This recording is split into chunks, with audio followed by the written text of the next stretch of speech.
Welcome to the Avail podcast, where we dig deep and talk about the art of leadership. My name is Virgil Sierra, and today we're sitting down with LaGrow Buttler. Coach Robin is an ICF certified coach with over a decade of experience in the coaching world. As the owner of Step Forward Coaching and COO of Dream Releaser Coaching, she has extensive experience to share on how the worlds of coaching and leadership intersect. So lean in and let's get started. What's going on, everybody? We are back for another episode of the Avail podcast. And we are with none other than Robin LaGrow Buttler, as I like to call her, Coach Robin, as her clients like to call her, Coach Robin. This is her world. We're going to be talking about coaching and leadership and coaching, how these connect and how you as a leader could benefit from coaching and how a coach can benefit from leadership. Coach Robin, it's good to have you here on the Avail podcast. How you doing? I'm doing great. I'm extremely excited. Like you said, this is my lane. This is my subject. I am ready to talk about it. Yeah, I'm excited. You and I are friends. We work together. We're connected in many ways. I'm excited because I think a lot of the leaders, obviously, who connect through Avail the podcast, whether it's the audio podcast, they listen in or they watch us on YouTube, they want to learn. They're always leaders want to learn. They want to grow. They want to get better. And I know this conversation with you is going to be extremely insightful in the area of leadership and coaching.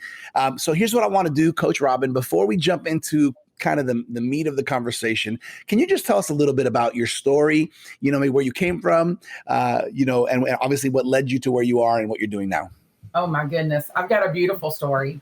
Love it that back 10, 11 years ago was just minding my own business, thinking that I was doing what I was supposed to be doing. I was approached about going through a coaching program and just, again, was going to be a senior lead coach, was going to be a coach trainer. And my life was completely changed just from going through that coaching program. That's why I think I have such a passion about it. Even my daughter, she's like, oh my gosh, can you ever have a conversation with me without asking me a powerful question? But I love what I do. I love coaching, been doing it now for 11 years, been training coaches, just watching so many lives just changed and just engaged and reawakened, if you will, from coaching. And so I love that. I know later we'll mention the name of my company and different things like that, but I love it. Love what I do. Work for Dream Releaser Coaching. I work with Four Rivers Media. I own my own coaching business. Everything about coaching is my passion, my heart, truly my heart. That's so cool. I think, and I'll kind of second that. When I began to learn about coaching with you and a lot of the Dream Releaser team, it really opened up kind of perspective to how powerful coaching can be. So let's do this. Avail, we focus on equipping leaders. We focus on producing relevant, practical resources that will help leaders as they lead, whether they're leading in ministry, whether they're pastors, whether they're leading in the marketplace. So I want to talk a little bit about coaching and leadership and coaching, right? How do you see that coaching and leadership complement each other? Some people that don't know about either might think, oh, aren't they kind of the same? Other people might say, well, I'm not sure. Let's talk a little bit about coaching and leadership. How do these two mix? Oh, goodness. Okay. So having been a leader for a very long time, like even when I worked with the Coca-Cola company, before I started working at my church, before I got involved with Dream Releaser, being a leader, one of the things that I didn't know until I became a coach was just how little, I want to say, accountability that I had. Not just accountability, but support. I'm not saying that there weren't people that were for me and supportive of me, but let's face it. Most of the time when you're in a leadership position, you're not the one that's really getting evaluated. Now, yeah, what your team provides is evaluated, the achievements, the accomplishments of what you bring to the table is evaluated, but there's not a whole lot of anyone really sitting down with you. I remember a mentor of mine teaching me that everybody has to have people in their lives that can tell them no, right? Everybody's got to have that. So while I understand that coaches don't do that, we don't get to tell someone no, what we do get to do is to really provide that level of what I call the SEA, support, encouragement, and accountability. Good. We are in the role, as a coach with leaders to be able to say, let me support you in the steps that you're taking. Let me support you in what you're bringing to the table, whether it be in your corporation, your ministry, whatever organization that you're involved in. At the same time, I want to encourage you to think about things that you wouldn't have thought about. And then while I don't own the responsibility of this, I want to hold you accountable to it. So, in the sessions that coaches have with leaders, the leader can feel safe. The leader is in an environment and an atmosphere that coach provides for them, an opportunity for them to really open up and say, these are some of the challenges that I'm facing in achieving the goals that I'm supposed to. This, that, and the other. One of the things that I've discovered in coaching leaders, Virgil, is there's not a lot of self-awareness, right? Because so much of a leader's attention has to be on what their team is doing, what goal is being met, all of that. There's not a lot of self-awareness. And so many leaders will say to me as I'm coaching them, look, I have a heart for everyone on my team, but it seems like no matter what I do, I'm not coming across well. I'm not being accepted well, right? And so I talk to coaches, I talk to leaders a lot of times about the importance of empathy, right?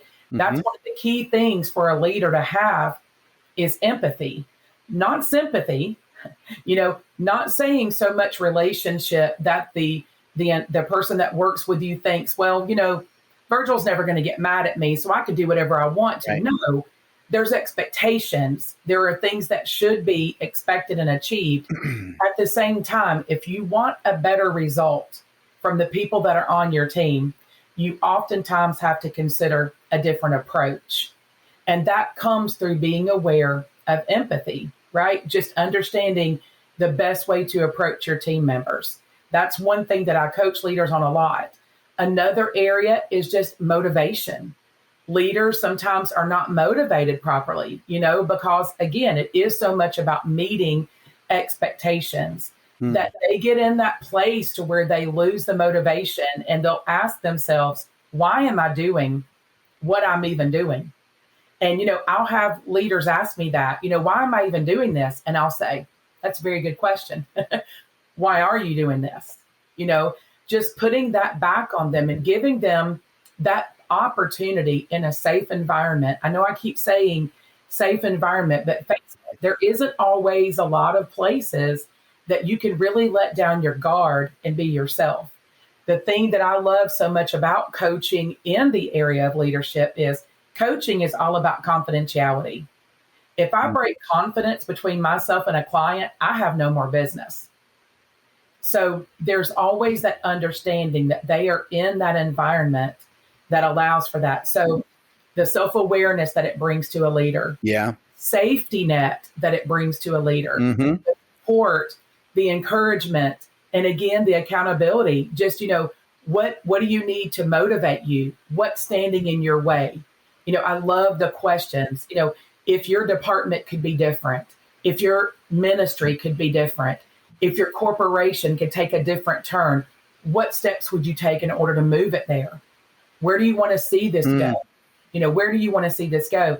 So I think it's so important. I don't think there's, for me, being the credentialed life coach, I don't think there's a person walking on the planet that wouldn't benefit from having a coach. I think it just goes all the way across the board. I think it helps their business succeed. I think it helps them. Let's face it, if we don't have good emotional health, we're not good at anything we do. But if we have that time where we can sit down and really take a look in the mirror and assess things, I think that it helps all the way across the board. Yeah, that's good. You were mentioning something right now that makes a lot of sense. Those of us who are leaders, and I include myself, I'm the lead pastor of our church. I lead a staff. I have volunteer leaders in an organization. We are so used to evaluating our team's performance, whether it's performance annual evaluations, whether it's, checkups and updates on how you're doing, goals. But we rarely have that opportunity where someone's kind of speaking into us, asking us the questions. And there's so much value in that. There's so much value in that because if we're not careful, we end up always evaluating others, never never getting feedback, never having to be accountable. And you said it, that self-awareness, it really makes a difference. Mm-hmm. And not to bring up anything, in no way is this meant to sound negative, but as well as I do, like when you talk to your peers, there's only so far that conversation can even go, Sure. if you will. I mean, obviously, as a pastor, as a CEO of a corporation, there may be people that are in that same position that you have a kinship with, Mm-hmm. that you have a good relationship with. But at the same time, it's different than having an outside influence. It's different than having someone that's not exactly in your lane, that's not comparing what you're doing with what they're doing. Again, there's nothing wrong with that. But that's why I feel like it is so substantial and so beneficial for leaders to have that outside influence, that person that, look, we'll talk about this in a minute, but coaches don't get to have an opinion. We have them, but we don't get, we have to remain neutral. And so it's not about what I think you should do with your organization. It's what do you think you should do? And when was the last time someone asked you that instead of telling you that? A lot of people will tell a leader what they need to do better. What about asking you, what do you see that could be better? And how could you make that happen? So again, I use those words, safe environment. Yeah, I have just out of curiosity, and then after this, I want to shift a little bit into kind of ownership, of a leader. But I'm curious about this because you coach Robin, you coach all kinds of people, right? But you do have a segment of them that are leaders. They're leaders in whatever the area they are. I'm sure you also have coached other people that aren't necessarily in a leadership role, but they're finding coaching for their position, for their personal life, for other goals they have. Do you find that coaching leaders sharpens you and challenges you as a coach in your skills? We're not supposed to talk about that. It's not about me improving. No, but yeah, absolutely. Because as I hear them process, one of the things that I love about coaching is I'll ask a question. And as that person is answering that question, I'm, as I'm supposed to, I'm thinking of, okay, what would I ask them next? But as I sit and listen, one of the beautiful things about coaching is just the active listening. As I'm listening, because they have that platform, I listen to them go all the way around their circle. And by the time they get over here, they've answered their situation. And so as they're having their aha moment, there's a part of me that's wishing so badly that I could take my pen and paper over here and go, what not to do next time, Robin. So yes, absolutely. Absolutely. Coaches grow as they coach leaders. Love it. Love it. Okay. So let's shift gears a little bit, kind of following this conversation. Coach Robin, you've been a leader in your church for as long as you can remember. You mentioned to me, and obviously you're also a coach.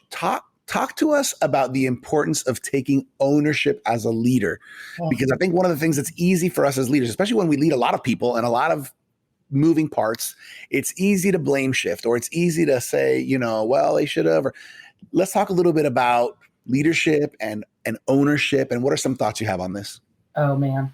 I think one of the worst things that can happen in the mindset of a leader is to become defensive. That's going to be one of the things that I talk about with my leaders every time I coach them, is not becoming defensive when something is brought to your attention. This is what I've always tried to do as a leader. Even if I don't like what is being said to me, even if I don't like even the approach the person is taking, here's my thought. If I grow as a result of criticism, it's a win-win. Right? Mm-hmm. Not that I'm like, well, you got yours, you thought you were going to criticize me, but now look. But at the same time, here's the thing. We get so defensive because we are sometimes on that platform of having to perform and wanting to, see things achieved. Yep. And so my thing is, I am only hurting myself if I don't take ownership and have that moment to look in the mirror and go, you know what? I may not like what's being said about the way I'm handling something. But before I dismiss it, I need to be mature enough to be able to say, was there any truth in what was brought to my attention? Is there something that I can do to make the situation better? And if in the process of that, I become a stronger leader, if I grow as an individual, that is going to trickle. I don't like to say trickle down, because I don't like to think of people that serve with me on my team as someone beneath me. Mm-hmm. But at the same time, as the leadership role, we are responsible, but it spreads. And then what happens is when those people that work with you on your team, they want to come to your defense, because that's happened to me a lot. They want to come to my defense because they respect me. When I can turn to them and say, hey, thank you very much, but it's not about that. Listen, we're not going to give 20 seconds attention to that criticism or who provided it. We're going to instead take a hard look at it.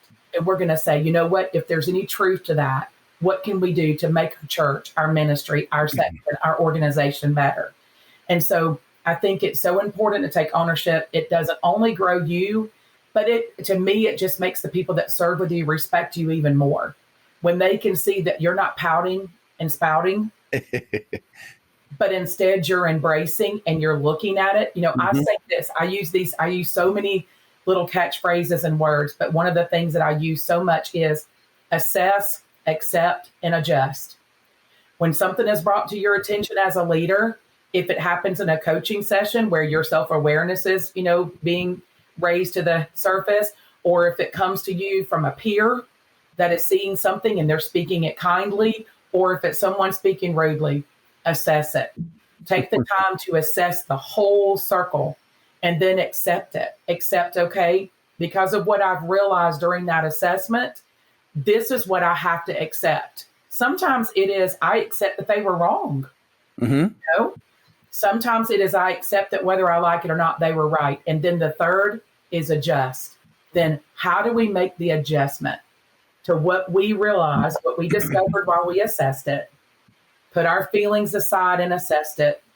And then what did we have to accept? So now what adjustments do we need to make?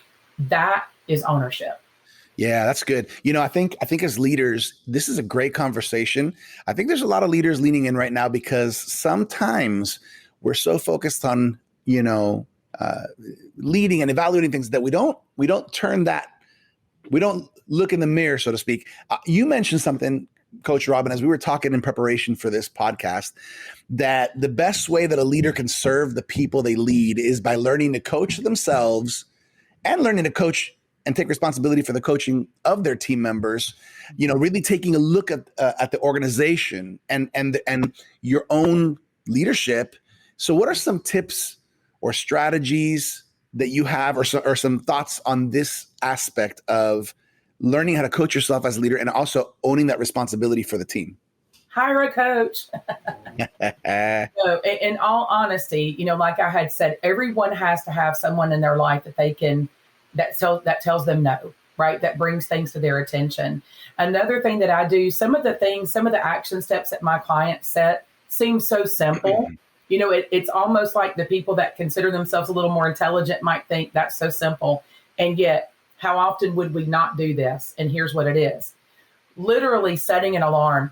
Something as simple as setting an alarm in your phone for once a day, once a week. And when that alarm goes off, you look at that and it says, where have my thoughts been? What am I doing? What can I do to make myself better today? It's being on purpose. That's what I think of ownership, being on purpose.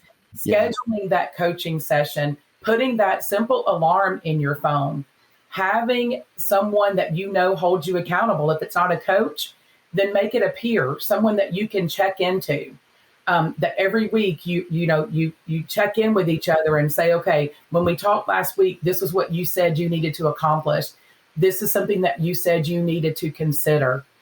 How's that working out for you?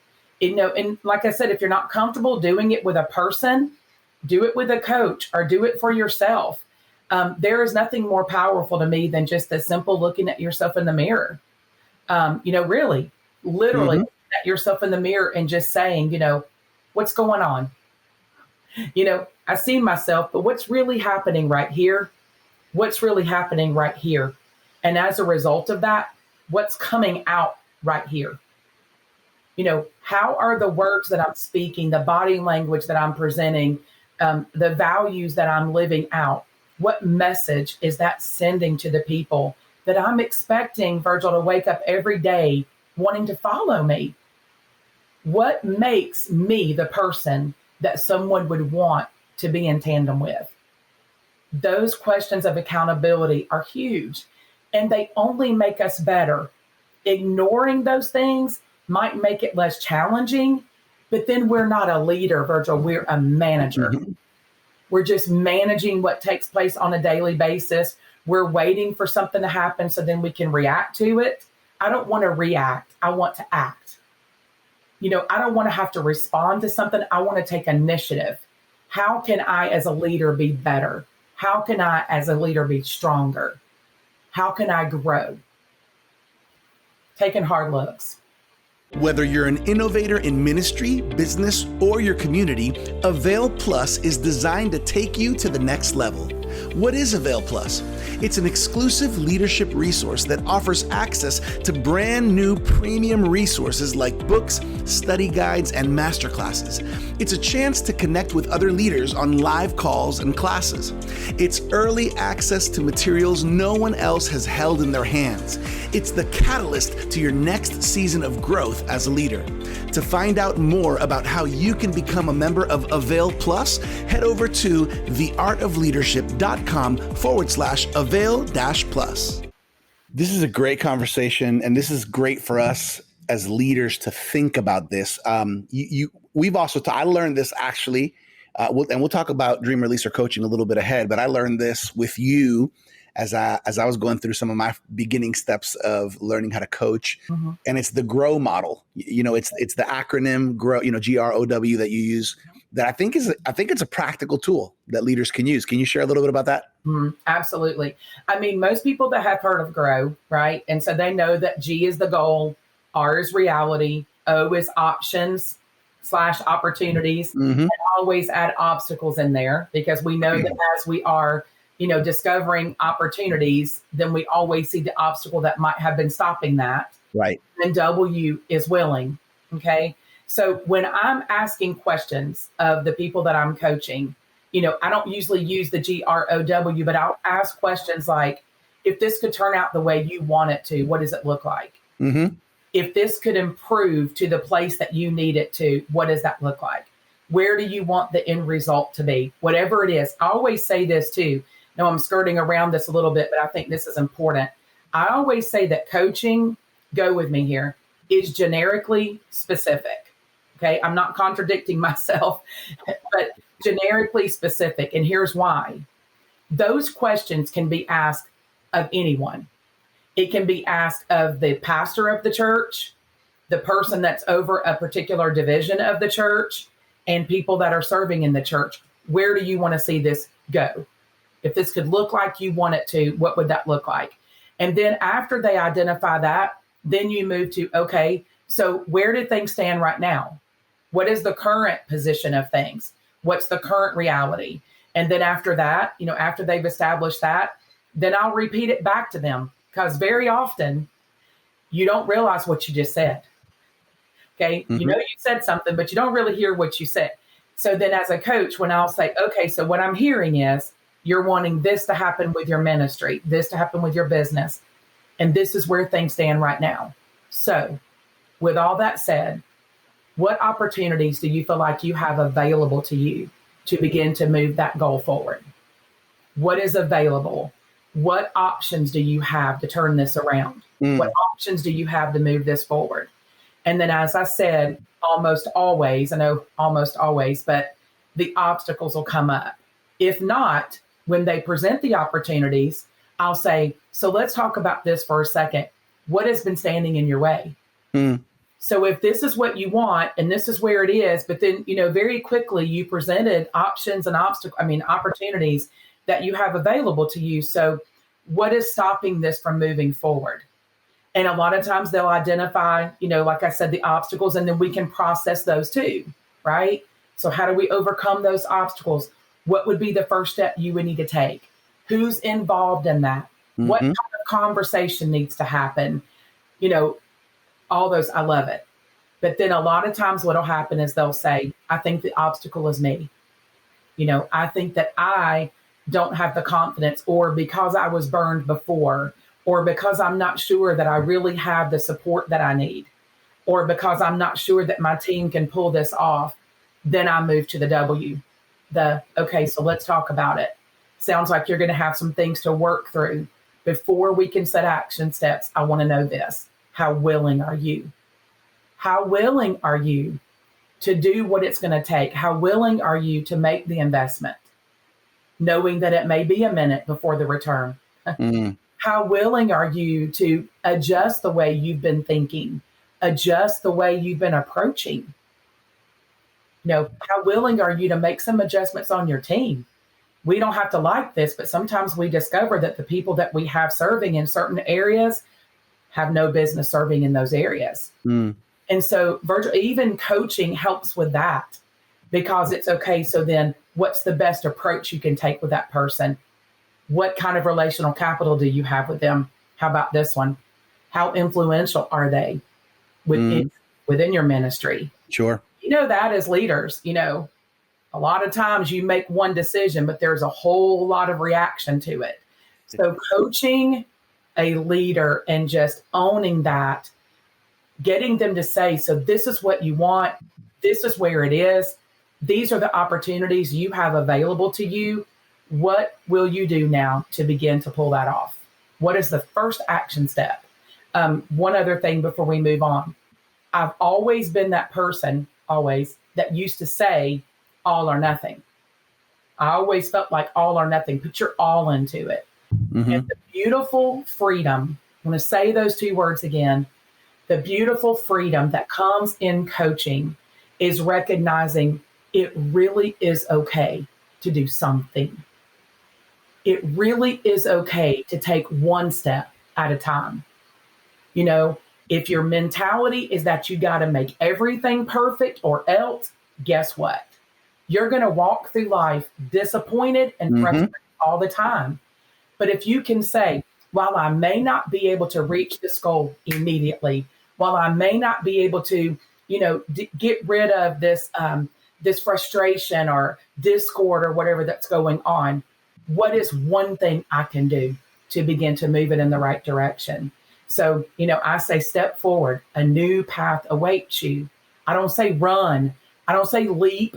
I say step forward. How quickly you step and how big your steps are is up to the individual that's desiring the change. Whew. That's good. That's good. Come on. Coach Robin is on fire. I like it. I think my heart and my goal for this podcast, for all the people, all the leaders that are listening in or even watching, my goal is to get all of you leaders to realize that coaching, there's a power. I want you to understand the power of coaching and the power of inviting coaching into your life. Coach Robin, I think as leaders, most of the time, what we think is that we're responsible for solving everybody's problems. Because here's the reality. If we're in leadership, it would also behoove us to learn how to be good coaches. And a lot of times we're always thinking about the answer. But one of the powerful things about coaching is not so much the right answers, but rather the right questions. Can you talk a little bit about the power of coaching and the power of questions? Yes. That was one of the beautiful things. If I can share a little bit of a personal example. Sure. That was one of the beautiful things that took place for me, because I had been, like you said, in leadership for a lot of years. And what was happening was, because I was on staff in the office, people were coming to me. It sounds like I'm so great. People were coming to me. But truthfully, I must have been effective at some point, because people were coming to me with their issues all the time. And what would happen is they would walk out of my office, and inevitably I felt their heaviness sitting in my lap. I felt they walked out feeling fantastic, but I was left feeling that burden and that heaviness. And I knew that I had been empowered with the gifts of discernment and exhortation. I loved that God had used me to be able to sense things about people, and then to be able to help them by encouraging them. But what I would find was, unless they really wanted to see a change take place, a week later, they would be back in my office with the same situation. And I'll admit this, it's not a fun admitting, but I admit that I began to grow weary, weary and well-doing, and I almost was frustrated. And I found myself, okay, how can I love people so much, but not want to talk to anybody anymore? So when I went through the coaching, And I learned that I don't have to have their answer. I only have to have their question. Not only do I not have to have their answer, there's a really big possibility that I don't have it, right? That I don't have it. And so it was freeing for me to recognize I could swing wide the gate. I didn't have to close the door to people. I could open the gate as wide as I wanted it to, because as people were coming to me then, I could turn it around on them, not putting it off on them, but empowering them. Asking the question to help them realize you don't think you have your answer, but you really do. Yeah. Part of the problem is that you're asking 20 people what they think you should do. One of the things that we learned from a chaplain that actually did some grief and loss coach training with us is he said this term. I hope everyone hears this correctly. He said, don't let anyone should on you. And we said, I'm sorry, could you repeat that again? And we need to pray for you. He said, don't let anyone should on you. And that's one of the things that I think is beautiful about asking the powerful questions with your client, is that you're not telling them what you think they should do. You're not 1 in 15 people that have the way to do it. They're not confused because Aunt so-and-so thinks they should do it this way, but Pastor so-and-so says this, and then their best friend says that. When they come to you, like the safe environment I talked about, you also provide a neutral environment. Yes. Now, when they answer a question and you're thinking that could not be more unrealistic, the beautiful thing is that you can then not ask leading questions, but you can ask revealing questions that say, okay, let's talk about the reality of that. On a scale of 1 to 10, how practical is that? You can ask all of those powerful questions. What do you think you should do? Where do you want to see this go? How willing are you to make that change? What is standing in your way? If this could look like you want it to, what does that look like? Okay, so now let's bring it down to what action steps you can take. By when will you do what? How can I hold you accountable to making that step? So coaching for leaders, coaching for anyone is not, there's nothing negative about it at all. It is empowering. It's asking powerful questions. It's listening. We call it plans. It's powerful questions, listening actively, accountability.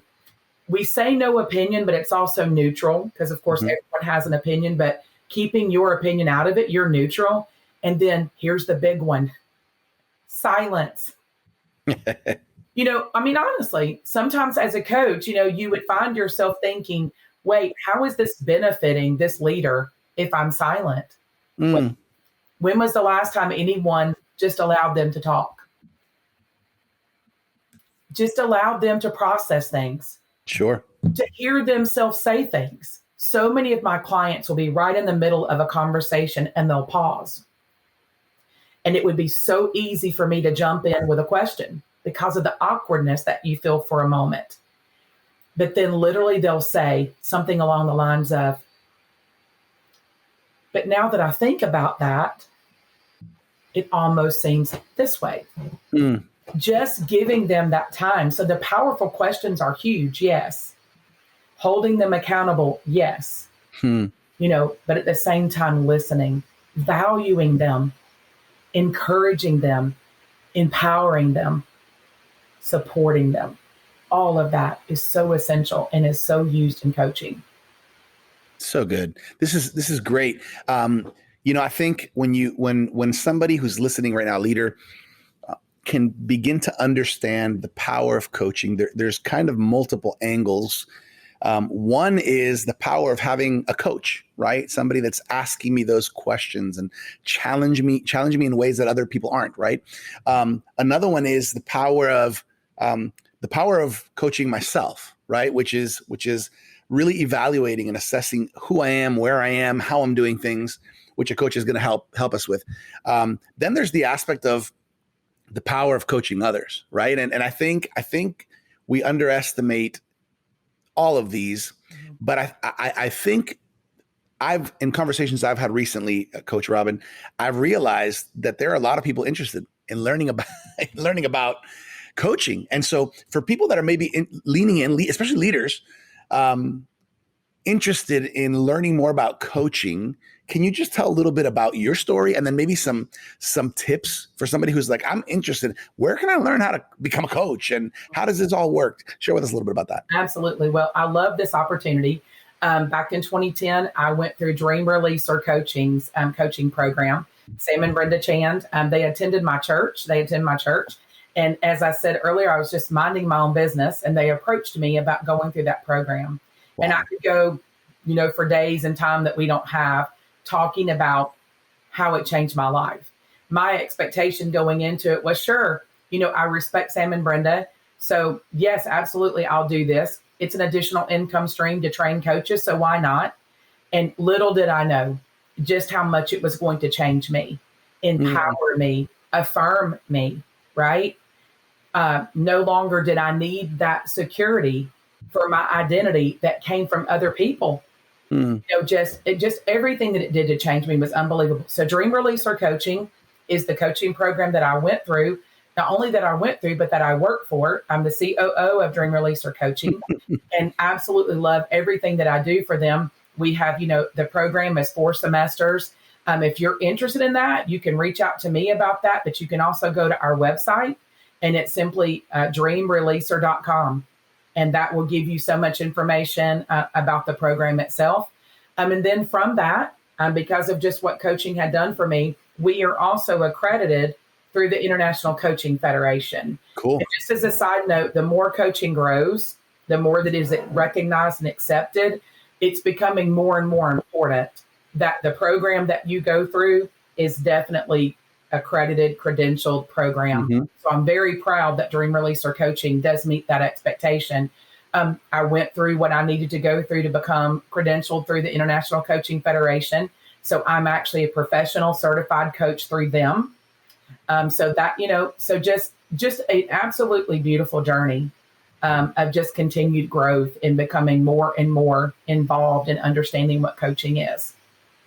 That's great. Now, Coach Robin just mentioned a few important things there, and I will also attest to the power of going through Dream Releaser Coaching as a program to become a coach, to get your certification through the Dream Releaser. And obviously people who say, man, I think I could go a little further and really want to make this even more official, that ICF is a great option. Now, here's the next question, Coach Robin, as we're kind of coming to the final stretch. If I'm honest, I think there's probably some people who are thinking, well, I wonder if Coach Robin would take me in as a client, right? For somebody who wants to get in touch with you or maybe learn about your coaching company, can you share with us a little bit about that? Yes, absolutely. I mean, you can find my website. It is stepforwardcoaching.net, stepforwardcoaching.net. You can find me there. You can find me all over social media. I'm on social media as Robin LaGrow Buttler. Can do that. I mean, my email, I don't even mind giving my email address, is simply Coach Robin LaGrow, LAGROW, Coach Robin LaGrow @gmail.com.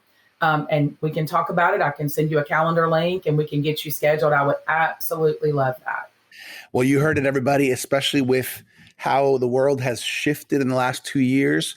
There's a lot of coaching happening on Zoom. There's a lot of coaching happening even remotely. So if you're interested in tapping into the many years of experience and just coaching success that Coach Robin has had, make sure you look up her website, stepforwardcoaching.net. Reach out. And if you want to follow her on social media, you can follow her and find her as well. I always like to talk about resources, Robin, because when you have resources in your hand, resources make a difference. I'm holding here, one of the many Avail magazines, Avail journals that comes out with amazing leadership resources and articles that's done with so much excellence. I want to just take a moment and let people know about this. Have you ever held an Avail journal in your hand, Robin? Oh, absolutely. Every month, all the time. Yeah. Leaders, if you didn't know, you can claim your free annual subscription of the Avail Journal at availjournal.com. In other words, free annual subscription means you're going to get 4. They come out quarterly. You're going to get 4 throughout the next year or so.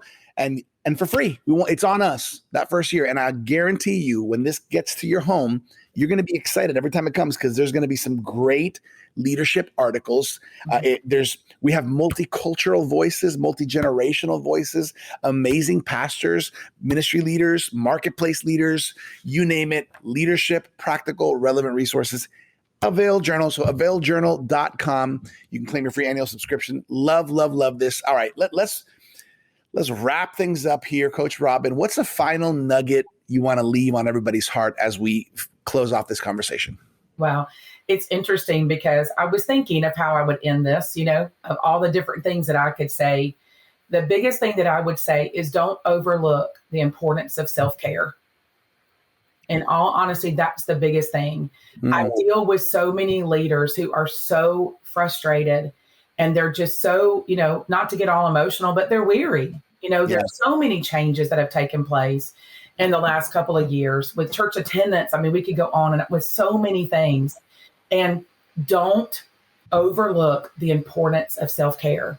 As you are caring so much for the people that are in your organization, that are in your church, that is fine and great, but you cannot continue to give and give and give if you begin to be empty. And so my heart is that coaching, again, safe environment. It gives you that safe environment of self-awareness, the opportunity to motivate yourself again, but to be real about what has taken that motivation away from you, to be able to be real. When I say what's holding you back, they get the opportunity to say what's holding them back, but they don't get to live there. So then it's, and I'll close with this, one of my things, own it, mourn it, leave it. In coaching sessions, what do you need to own? Okay. Then what do you need to mourn about that loss? What do you need to mourn? It's okay to have that moment of mourning, but then let's set some action steps so that you can leave that. Don't allow it to be something that holds you back. Don't let your past or even your present dictate your future. Let's dream out loud. Okay, let's assess, accept, and adjust what needs to be adjusted so that you are giving yourself as a leader self-care. Coaching provides self-care. So good. What a great word and note to end on. This has been an awesome conversation on leadership and coaching. Coach Robin, on behalf of the whole Avail family and team, on behalf of Dr. Sam Chand, on behalf of Martijn Van Tilborg, everybody behind the scenes on Avail, we just want to say thank you so much. We honor you. We bless you, your life, your family, for all the things that you're doing in and around, this extended family. And we're really proud of you. Thank you so much. I'm very honored to be here. I appreciate this opportunity so much. Thank you. So good. So good. Everybody, thank you for connecting with us on another episode of the Avail podcast. I hope you've been encouraged. I hope this has been something that's at least will cause you to lean into the idea and thought of having a coach, learning how to coach, and of course, inviting a voice of somebody who's going to be able to ask you some questions that maybe the staff that you're over won't ask you, or even the peers that you're around might not even think about asking you. Coaching and leadership. What a great conversation. All right, everybody. We'll see you next time right here on the Avail podcast. Thank you for joining us for this episode of the Avail podcast. We hope you've been equipped by this conversation with Coach Robin LaGrow Buttler. Remember, you can connect with Coach Robin on social media and also through her website, stepforwardcoaching.net. For more information on her recommended coaching certification program, DRC, visit dreamreleaser.com. For more leadership resources, check us out at theartofleadership.com. And make sure to claim your free annual subscription of the Avail Journal at availjournal.com. As always, I'm your Avail Media host, Virgil Sierra. Muchas gracias. Thank you for connecting with us to learn the art of leadership here at the Avail Podcast.